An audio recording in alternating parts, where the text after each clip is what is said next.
నమస్తే, welcome to CM today. నేను దీప్తి మధుసూదన్ రెడ్డి. రేవంత్ రెడ్డికి నాగార్జునకి మధ్య ఏదైనా విభేదాలు ఉన్నాయా? రేవంత్ రెడ్డి సర్కార్ కావాలనే నాగార్జునని టార్గెట్ చేసిందా? రేవంత్ రెడ్డికి నాగార్జునకి మధ్య గొడవలేంటి?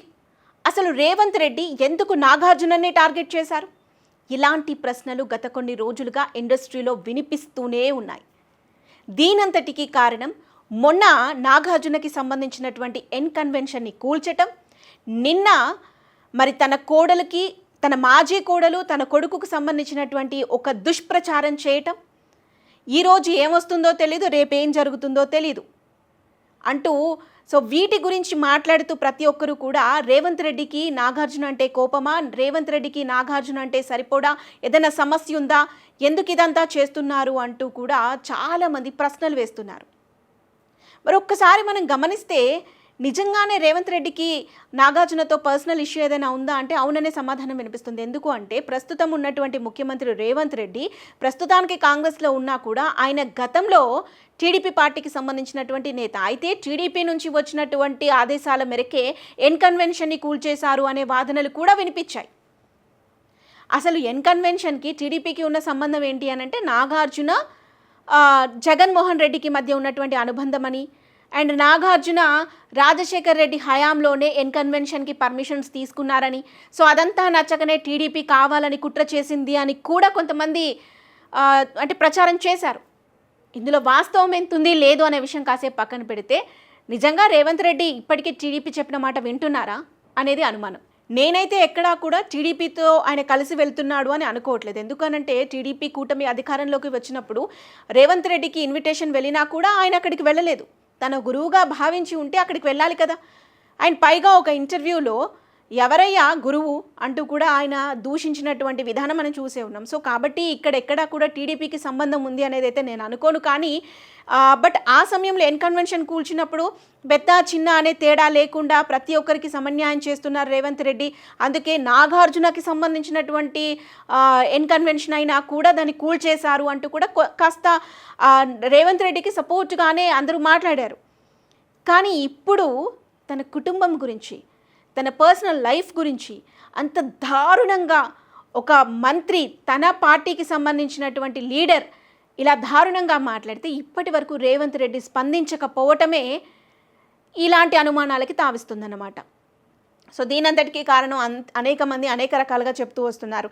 నిజానికి నాగార్జున కుటుంబం ఎక్కడ ఏ రాజకీయ పార్టీకి సపోర్ట్ చేయకపోయినా కూడా వాళ్ళలో ఎంతో కొంత కాంగ్రెస్కి సంబంధించినటువంటి రిలేషన్ అయితే ఉంది. గతంలో ఆయనకు రాజశేఖర రెడ్డితో ఉన్నటువంటి సంబంధం కానీ, వాళ్ళ తండ్రి గారికి కాంగ్రెస్తో ఉన్నటువంటి అనుబంధం కానీ, ఆ సమయంలో రాజశేఖర రెడ్డి అధికారంలో ఉన్న సమయంలో ప్రభుత్వానికి సంబంధించినటువంటి యాడ్స్ని కూడా నాగార్జున ఫ్రీగా చేయటం కానీ, వీటన్నింటి దృష్ట్యా రాజశేఖర రెడ్డి కుటుంబంతో అయితే ఒక మంచి అనుబంధం ఉంది అనేది చాలా క్లియర్గా తెలుస్తోంది. నిజానికి కాస్తో కూస్తో ఎన్టీఆర్తోనే ఇబ్బందులు ఎదుర్కొన్నారు అక్కినేని నాగార్జున, కానీ కాంగ్రెస్తో ఎప్పుడు ఎలాంటి ఇబ్బందులు వాళ్ళకి రాలేదు. కానీ ఇప్పుడేంటి కొత్తగా, ఎందుకు రేవంత్ రెడ్డి ఈ విధంగా ప్రవర్తిస్తున్నారు? మరి రేవంత్ రెడ్డి ఎందుకు రియాక్ట్ అవ్వలేదు? నాగార్జునని కావాలని టార్గెట్ చేస్తున్నారా అనే అనుమానం వ్యక్తమవుతుంది. ఇక ఇంకొక విషయం చెప్పాలి ఇక్కడ. మరి కొండా సురేఖ తన మాటలని వెనక్కి తీసుకుంటున్నాను అంటూ మీడియా ముఖంగా వచ్చి చెప్పారు. ఏం చెప్పారు? సమంత విషయంలో నేను అన్న మాటలు వెనక్కి తీసుకుంటున్నాను అని అన్నారు. కానీ నాగార్జున కుటుంబానికి సంబంధించి కానీ, నాగార్జునని కానీ, నాగ చైతన్యని గురించి ఉద్దేశించి అన్న మాటలని వెనక్కి తీసుకుంటున్నాను అని ఎక్కడా అనలేదు. మొన్నేమో కన్వెన్షన్ కూల్చేశారు, నిన్నేమో తన కుటుంబం గురించి అసలు అనకూడని మాటలు, ఎక్కడా ఎవ్వరూ డిస్కస్ కూడా చేసుకోలేనటువంటి అతి దారుణమైన మాటలను అన్నారు. మరి ఆ మాటలను వెనక్కి తీసుకున్నారా అంటే అది లేదు. అసలు దాని గురించే మాట్లాడలేదు. ఎందుకు? సమంతకైతే సారీ చెప్పారు కదా. నిజానికి ఇక్కడ సమంతాని అంటే రామ్ గోపాల్ వర్మ గారు ఏదైతే అన్నారో నిజంగా కొండా సురేఖ ఎక్కడ సమంతాని తిట్టినట్టుగా అనిపించలేదు. ఇక్కడ నాగార్జునాని, నాగ చైతన్యాన్ని ఉద్దేశించే అతి దారుణంగా మాట్లాడారు.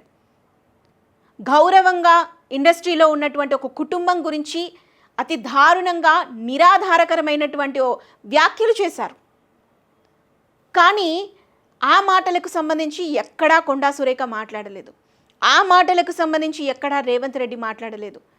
సో ఇదంతా చూస్తుంటే ఎక్కడో నాగార్జునని కావాలని టార్గెట్ చేశారేమో, అందుకే ఈ విధంగా నాగార్జునకి సంబంధించినటువంటి ఆస్తుల విషయంలో కానీ, నాగార్జున కుటుంబానికి సంబంధించి కానీ రిపీటెడ్గా ఏదో ఒకటి చేస్తున్నారు అనే వాదనలు వినిపిస్తున్నాయి.